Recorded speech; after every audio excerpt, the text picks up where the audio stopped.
Sejarah masa kemunduran Islam tahun 1250 sampai tahun 1500 Masehi oleh dinasti Genghis Khan dan dinasti Timur Leng.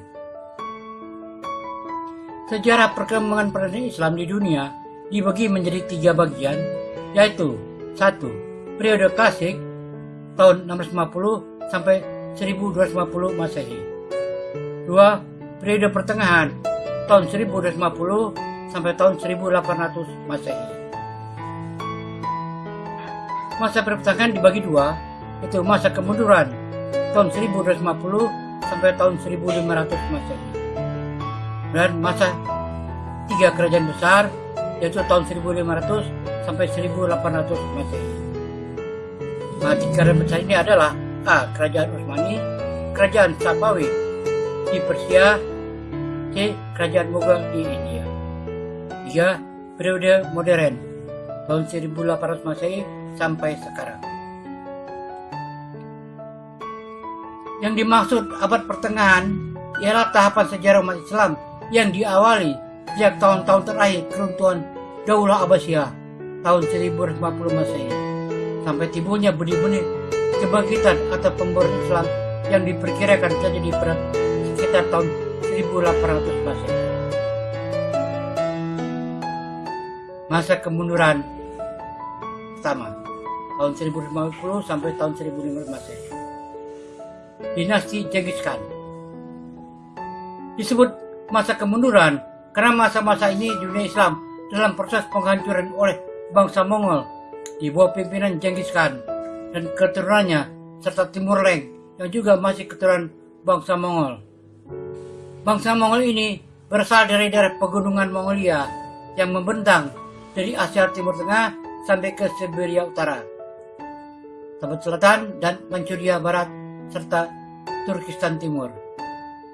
Mereka mempunyai watak yang kasar, suka berperang dan berani menghadapi maut untuk mencapai keinginannya.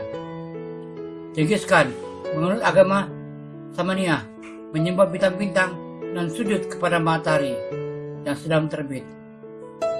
Raja-raja keturunannya yang masih menganut agama Samania ialah Hulagukan sampai raja yang ke-6. Sedangkan mulai dari raja yang ke-7 Mahmud Ghazan sampai raja-raja Safavian adalah pemeluk Islam. Dinasti Genghis Khan ini dikenal dengan dinasti Iklan, yaitu gelar yang diberikan kepada Hulagukan. Daerah-daerah yang dikuasai dinasti ini adalah daerah yang terletak antara Asia Kecil dan di barat dan India Timur. Kedatangannya ke dunia Islam diawali dengan ditaklukannya wilayah-wilayah kerajaan Transoksania dan Khwarizm tahun 1219 Masehi dan Jasna pada tahun 1221 Masehi, Azerbaijan pada tahun 1223 Masehi, dan Saljuk di Asia Kecil pada tahun 1243 Masehi. Serangan ke Baghdad dilakukan oleh Hulagukan pada tahun 1258 Masehi. Saat itu Khalifah Al-Mu'tasim menolak untuk menyerah. Akhirnya kota Baghdad dikepung. Tanggal 10 Februari tahun 1258 Masehi, benteng-benteng kota ini dapat ditembus dan Baghdad dihancurkan. Khalifah dan keluarganya serta sebagian besar dari penduduk dibunuh dengan dipancung secara bergiliran. Beberapa dari anggota keluarga Bani Abbas dapat melarikan diri, dan di antaranya ada yang ke Mesir dan menetap di sana. Kota Baghdad sendiri dihancurkan rata dengan tanah, sebagaimana kota-kota lain yang dilalui tentara Mongolia tersebut. Dari Baghdad, pasukan Mongolia menyeberangi sungai Efrat menuju Syria, kemudian melintasi Sinai. Pada tahun 1260 Masehi, mereka berhasil menduduki Nablus dan Gaza.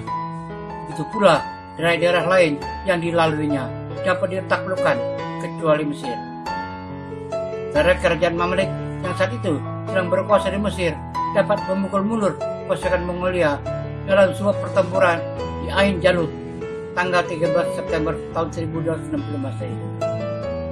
Demikianlah kondisi dunia Arab, terutama Baghdad dan sebagian besar daerah-daerah kerajaan Islam lainnya dikuasai oleh bangsa Mongolia selama kurang lebih 85 tahun di bawah pemerintah dinasti Iklan, yang tentunya kehadiran mereka lebih banyak membawa kehancuran dan kemunduran dunia Islam.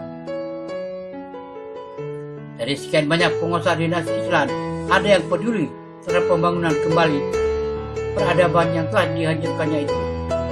Di antaranya adalah Mahmud Ghazan tahun 683 sampai 703 Hijriah atau tahun 1095 sampai 1304 Masehi. Raja Arikan pertama yang beragama Islam. Dia seorang pelindung ilmu pengetahuan dan sastra. Dia amat menggemari kesenian, terutama arsitektur dan ilmu pengetahuan alam, seperti astronomi, kimia, mineralogi, meteorologi, dan botani. Dia membangun semacam biara untuk para darwis, perguruan tinggi untuk mazhab Syafi'i dan Hanafi, sebuah perpustakaan, observatorium, dan gedung-gedung umum lainnya.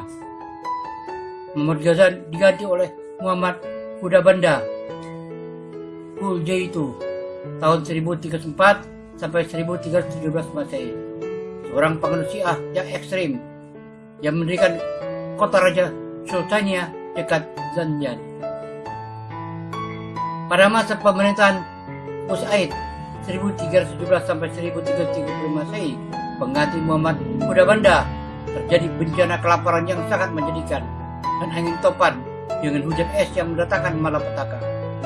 Kerajaan Dekhan sepeninggal Abu Sa'id menjadi terpecah belah. Masing-masing pecahan saling memerangi. Akhirnya mereka semua ditaklukkan oleh Timur Leng. Dinasti Timur Leng.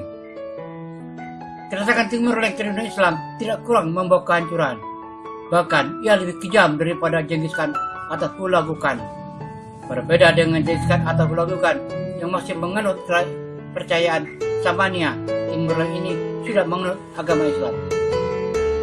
Tanggal 10 April tahun 1370 Masehi, Timur Leng memproklamirkan diri sebagai penguasa tunggal di Transylvania. Dia berencana untuk menaklukkan daerah-daerah yang pernah dikuasai oleh Genghis Khan. Dia berkata, bagaimana hanya ada satu Tuhan di alam ini, maka di bumi seluruh juga hanya ada seorang raja. Pada tahun 1381 Masehi, ia menaklukkan Khorasan, terus ke Afghanistan, Persia, Fars, dan Kurdistan. Di setiap negeri yang ditaklukkannya, ia mengadakan pembantaian besar-besaran terhadap siapa saja yang menghalangi rencananya. Misalnya di Afghanistan, yang membangun menara yang disusun dari 2000 mayat yang dibalut dengan batu dan tanah liat. Di Iran, yang membangun menara dari 70.000 kepala manusia yang sudah dipisahkan dari badannya. Di India, yang membantai lebih dari 80.000 tawanan. Di Sivas, Anatolia, sekitar 4.000 tentara Armenia dikubur hidup-hidup. Pada tahun 1401 Masehi, dia memasuki daerah Syria bagian utara. 3 hari lamanya Aleppo dihancur leburkan. Kepala dari 20.000 penduduk dibuat piramid setinggi 10 hasta dan kelilingnya 20 hasta dengan wajah mayat menghadap keluar. Banyak bangunan seperti sekolah dan masjid yang berasal dari zaman Nuruddin Zenki dari Ayubi dihancurkan. Hama, Homs, dan Labaka berturut-turut jatuh ke tangannya. Demikian pula Damaskus dikuasainya, sehingga Masjid Umayyah yang bersejarah mengalami kerusakan berat. Setelah itu, serangan diteruskan ke Baghdad dan membantai 20.000 penduduknya. Dari mayat tersebut yang membuat 120 menara sebagai tanda kemenangan. Timur Leng berambisi juga untuk menguasai kerajaan Utsmani di Turki. Karena kerajaan ini banyak menguasai daerah-daerah bekas Imperium Genghis Khan dan Hulagu Khan. Pada tahun 1402 Masehi terjadi pertempuran yang sangat hebat di Ankara. Tentara Utsmani mengalami kekalahan. Sultan Utsmani Bajazid I sendiri tertawan dan mati dalam tawanan. Setelah itu, Timur Leng kembali ke Samarkand. Dia berencana mengadakan invasi ke Cina. Namun di tengah perjalanan, ia menderita sakit yang membawa kepada kematiannya pada usia 71 tahun. Tepatnya tahun 1404 Masehi, dan mayatnya dibawa ke Samarkand. Sekalipun Timur Leng ini terkenal sangat ganas dan kejam, tetapi ia sempat memperhatikan pengembangan Islam. Konon ia penganut Syiah yang taat dan menyukai tarekat Naqsabandiyah. Dalam setiap perjalanannya, ia selalu mengikutsertakan para ulama, sastrawan, dan seniman. Ia sangat menghormati para ulama. Ketika ia berusaha menaklukkan Syria Utara, ia menerima dengan hormat sejarawan terkenal Ibnu Khaldun yang diutus Sultan Faras untuk membicarakan perdamaian. Samarkand diperkaya dengan bangunan-bangunan dan masjid-masjid yang megah dan indah. Kaum Mamluk di Mesir. Satu-satunya penguasa Islam yang dapat memukul mundur tentara Mongolia dilakukan ialah tentara Mamalik yang saat itu sedang berkuasa di Mesir di bawah pimpinan Sultan Baybars tahun 1260 sampai 1277 Masehi. Sebagai sultan yang terbesar dan termasyhur, dipandang sebagai pembangun hakiki dinasti Mamalik di Mesir. Dinasti Mamalik berkuasa sejak tahun 1050 Masehi, menggantikan dinasti Al-Ayyubi, dan berakhir tahun 1517 Masehi. Mereka dapat menghalau tentara Hulagukan.